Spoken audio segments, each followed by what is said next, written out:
Hello everybody, it's TheArkOfAeons here, and welcome back to Ark Labs. Today's mission for this recording session is to get some sort of better power working. This is slightly urgent, I would say, because the power system I'm using now, which is currently one advanced solar generator and two wind turbines, or three wind turbines, four. I plugged in the fourth one because I needed more power. This really is halting most progress of mine. It's really strapping for power. These don't generate too much. Wind turbines and specifically only generate 64 RF per tick, which isn't a whole lot because when its max is 152 at higher heights, it's not super effective at sea level, which is where I'm at. And the advanced solar generator, as good as it is, it's really expensive to make, and I don't really want to spend too much time making three more of them to just put them on these little posts. So today, my plan for power is a mod called, Big Reactors. So we're going to make a big reactor, which is a tremendous power source. Definitely would serve us the use we need to get a lot of power running. So it uses yellorium, which is pretty much just uranium. And you just build this multi-block structure with all these little pieces. You can add all sorts of little stuff you want, and there's even other things called turbines, which we won't get into now. You get to build these modular kind of reactors, and then they can be any size you want. I don't know if there is a limit, but I know the smallest one you can make would be 3 by 3 by 3, which is a little cube. That's the smallest you can make because you need at least a fuel rod and then all the little pieces. So that is our mission for today, because power really prevents a lot of things from happening. So I prepped a lot of stuff to get this running. For one, I made this area down here to actually put the big reactor. A nice open space. I believe I will make a reactor that's 5 by 5 by 3. So that's 5 by 5 square, 3 tall. That seems like a good size. My friend Benji, who has a big reactor, a very, very big reactor, might I say. They have it's like 9 by 9 by 5 or something. They say that powers everything perfectly, so I don't have as much as them, so I might as well just build the smaller one.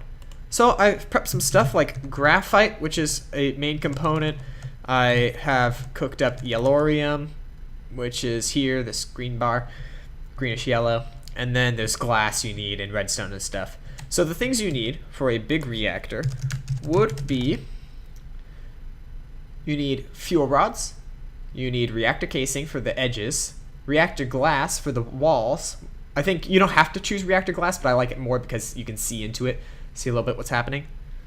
You need a reactor controller, a power tap, and an access port minimum. Oh, and control rods. So those are the things you need at minimum. You can get these other things, but I don't have any purpose for them, like a computer port or a RedNet port or coolant port, because everything will be self-contained. So I only need those few things. So we also need yellorium, which powers it, and then we need some sort of coolant. Now I could use air and I can use water and all those things, which are okay, but we want the best cooling we can get for it so it doesn't overheat and start running slower. So one thing I looked up was to get, what is it called? Destabilized redstone, I believe. Yeah. So the easiest way to get this is just literally smelt redstone and, well, not smelt it, use the magma crucible. So melt up some redstone. So I think I'm going to do that. Unfortunately, I think there's resonant ender in here. I was cooking some, oh, it's empty. Perfect. I was cooking some stuff. Obviously, it's good now. So I'll just toss this in here to start cooking away, and it will automatically put itself into this fluid transposer, which is exactly what we need because we need to put it in some buckets. So now we can get to work on the other pieces of the reactor. Alright, so I believe I've got everything for this big reactor now. Lots and lots of pieces. I miscounted some of the reactor casing, so I made a bit extra of that. And then I've got all the reactor glass, and hopefully I counted this all right. So we are going to build this now. So my original plan was that I would put it on this sort of like stilts thing so that it'd kind of be floating in the center of the room. I don't know why I put all those down because really it was not necessary. But yeah.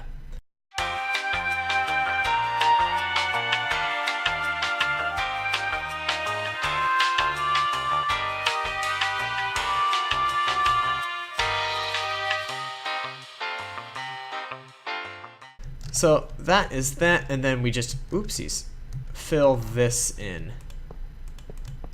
Like, oh no, not like such, because I forgot a piece. So what you do, and I shouldn't have been filling it in anyways, because I need to fill this up. What you need to do is replace some of the spots where you want fuel rods to go with control rods.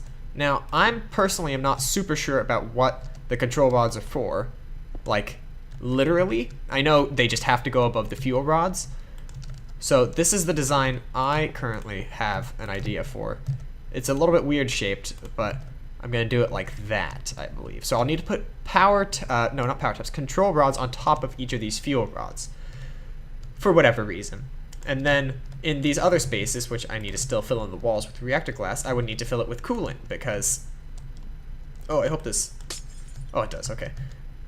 The coolant needs to go in between all the fuel rods so it does not overheat and become poor efficiency, I believe is what happens, is if it overheats.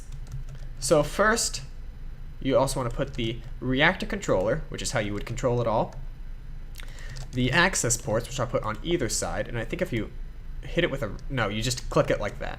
So you choose which mode it goes into, and this, let's get that out of the way.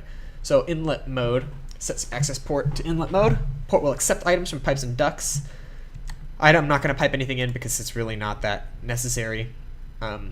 So one basically input, one basically is output, and it's easy enough. And now we should stick our destabilized redstone in, oopsies, each of these little slots I've made. Let's not have any flowing, so I made a bunch of extra. Just like this. And I have one extra bucket, which is fine. I can keep it for later. And, oops, the last thing we want to do is stick our control rods, ooh, where'd those go? Our control rods on top of our fuel rods, which is for, like I said, whatever reason it's meant to be. Okay, it's got to be placed, not just sitting there. Come on. All these wires, I can't get through. All right. Place the control rod on top of the fuel rod, and then just fill in the rest. Ooh. Oh, so it does have an interface. So I guess you can set it to a certain heat, maybe, like if you need some warnings. Hopefully this won't be anything too hard to manage, so I don't think we need to set any warnings or anything. And bam! With the last slot in, you see it becomes an actual multi-block structure. Oh, that's dripping at the bottom. So this is pretty cool. Let's turn it on actually, because I believe it's got a energy buffer, which stores energy. So this is the interface for the Big Reactor. It's a bit crazy, but you know, that's how it goes. So it's got the temperature over here, we've got the energy output, we got the burn up rate, which is basically the, like how efficient it is for how much fuel it uses. So you can kind of compare these two. And then this is how heavily irradiated the core is. So this is kind of like if it gets too hot, or like there's too much like yellorium versus how much what's it called, the coolant, it would become like, say, more radioactive, burn less, burn more, you know. We have a bar for the fuel status, which is how much fuel is inside of these big reactors. We got the casing heat, which is the fuel on the outside, the heat on the outside, and then the core heat, which is the heat on the inside. So like I said, high heat for the casing raises the energy output, but this raises fuel usage. So you want to make sure this is higher than this, so that this isn't wasting too much of your yellorium, and then the energy buffer just stores energy on its own. So we can, let's auto eject waste, because why not? We have no yellorium, which we'll put in here, and so it's used as much as it can for now, full already, with a fuel rod 6 maximum capacity, 24,000, I think those are millibuckets, so I think it becomes liquid in here, which is strange, but whatever. And then all you do is click activate, and bam, starts heating up.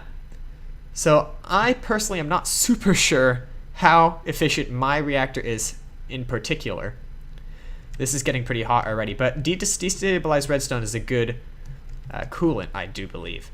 So hopefully this will not do anything too bad. I can ask my friend Benji, who's a lot better at big reactors than I am, to see if they have some advice for mine. But for now, this means we've got a lot of power coming in. So this goes up way faster than we had for the wind turbines in that one solar panel. I mean, they're all good in their own right, but really not as efficient as I needed it to be.